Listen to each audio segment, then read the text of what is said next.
Well, we did it. We officially bought a campground, but now we have a lot of work ahead of us. Starting off, just getting settled in.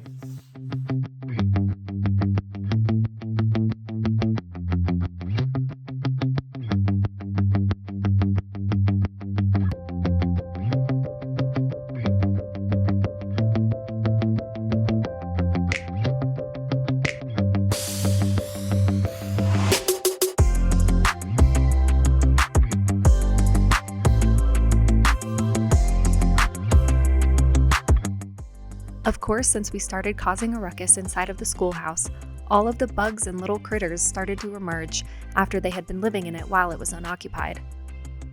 We know that bugs come with the territory of camping, but we didn't necessarily want them in our co-working space. So it's time to relocate them so they can continue their lives somewhere else, outside of the schoolhouse.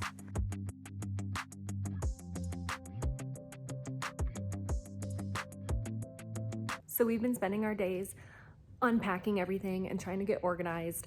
And luckily, the nice thing about this place is that it already has showers and bathrooms.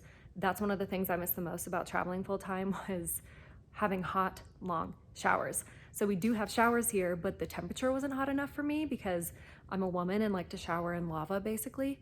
So Scott had to go turn up the hot water heater, which is in this cellar that's like underground next to the building. And you have to go like in there down under the building. So he went outside to do that. And then all of a sudden I start hearing him like hollering about something. So I was like, what is going on? This is what happened. No.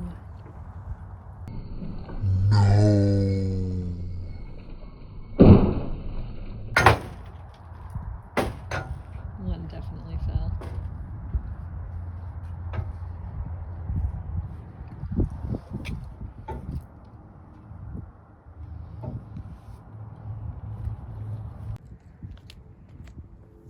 There's its face right there.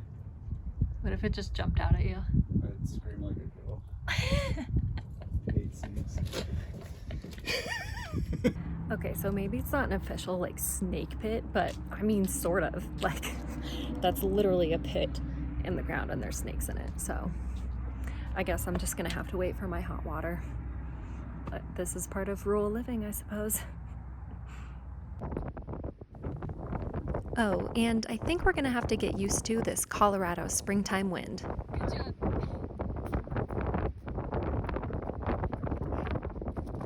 After living 2.5 years full-time on the road and traveling to all different types of the country, boondocking and staying in campgrounds, RV parks in all different states and landscapes, you'd think you'd see it all. But living in rural Colorado is a little different than we expected. There's definitely some changes, life changes that we've had to get used to. One of them, for instance, today we're just sitting in the schoolhouse getting work done and we look out the window and start to panic a little bit inside because it's a little windy today. And this is what we saw when we looked out our window.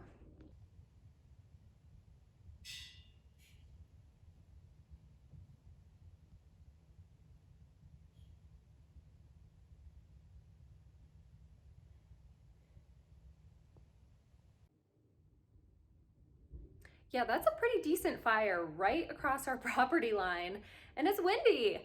And we're thinking, what are our neighbors doing? Today is not the time to burn fires. Colorado is super dry. There's no rain in our future, and it's windy. So then, we're just kind of waiting, keeping an eye on it, because we saw somebody out there. So we're like, okay, somebody's at least out there with it. Then our neighbor comes over, who's lovely, and we met him for the first time. And it put the pieces together for us, and we didn't have to panic anymore because he asked if we wanted to get our trenches burned. So we learned that in rural parts, and I'm sure they probably do this other places, here it's pretty common around like trenches or areas that aren't necessarily used for farming, but you want to maintain. A weed whacker is just too hard to use. I mean, with how much brush overgrows and that type of stuff. So they just come in and burn it. They just burn it all up. So we said, okay, sure, burn the trench. And naturally we took our camera out and wanted to film the whole thing because it was wild to see that there was just this fire around our whole property. But luckily it was okay, and it was not coming for our property to burn it down. It was actually just to maintain the land around it.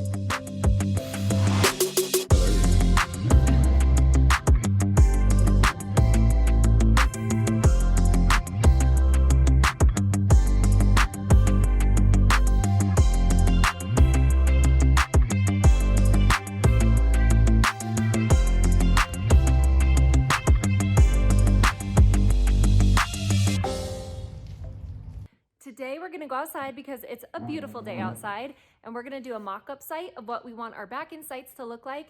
We do have all the measurements and everything down on paper right now, but we wanna see what it looks like in real life because sometimes that can change once you see it in real life on the ground. And we wanna have an RV park that people wanna come stay at, that they don't feel like they're right on top of their neighbors.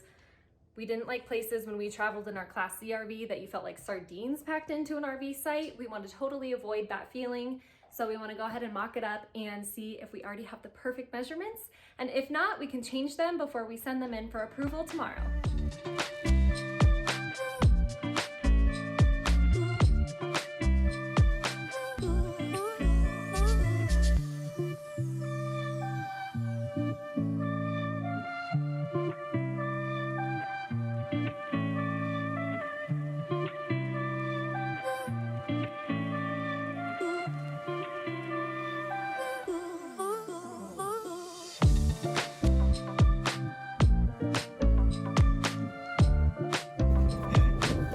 Supposed to be wrapped around the steak. Somebody say steak.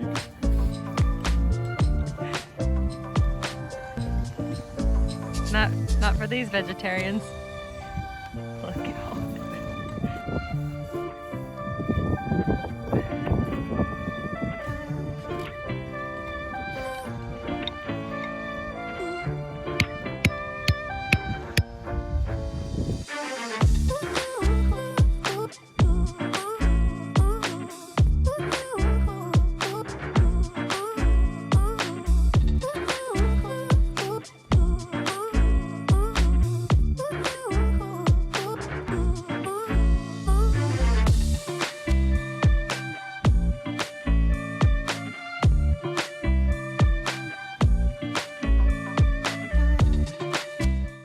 Okay, so it's good that we did that today because we actually are going to change some of the measurements and make them larger because the sites were actually too small. At least we felt they were too small, and we're gonna make them bigger. So that'll be good for everybody that wants to come stay. To close out our first week in Montrose, we got so lucky that Heath and Alyssa invited us to a crawfish boil. We got to meet all kinds of people in the city, other people who are our age and also entrepreneurs. What happened to that guy?